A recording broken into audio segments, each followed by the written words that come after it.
The next three videos I'm doing are covering the Apu trilogy, which is an Indian trilogy from the 50s.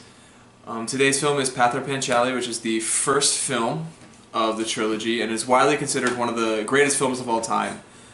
And I haven't heard of it either. The first I've heard of this trilogy or this film was in Roger Ebert's book, Great Movies. And I've also seen some stuff online that not a lot of people have heard of it outside of top 100 movies lists.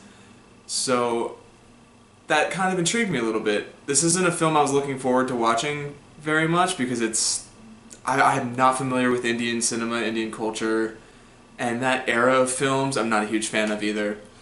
But I did enjoy this movie.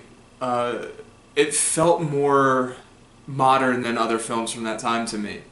And I think part of that is the director and cinematographer, both, it was their first film. I believe it was also the first time a cinematographer handled a film camera that wasn't for still photography. So it was young artists, also music by a young Ravi Shankar before he was working with the Beatles and other things. So it was a bunch of young artists just doing a project because they wanted to. And that, I think, is the most important thing to take out of the movie. The plot follows a poor family in the 20s in a small village.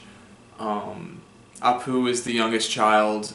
His parents are struggling for money and dealing with relationships with their neighbors and whatnot. And Apu's older sister is a little bit of a thief.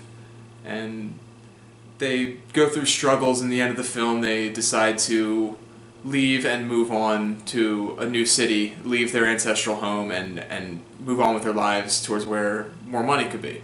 But like I was saying, that's not what's important from this movie. At least what I got out of it was that it's young artists working.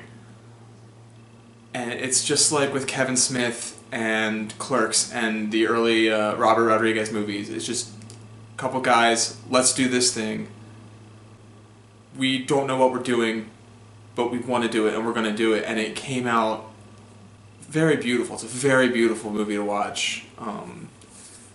So yeah, I don't have a lot to say about it story-wise yet. It's still Act 1 of a 3-act trilogy, so get more on that tomorrow and the day after. But that's what I got out of this one today. I don't know if I would recommend it to watch, but if you're a young filmmaker, definitely look at it. That's all I got today. See you tomorrow.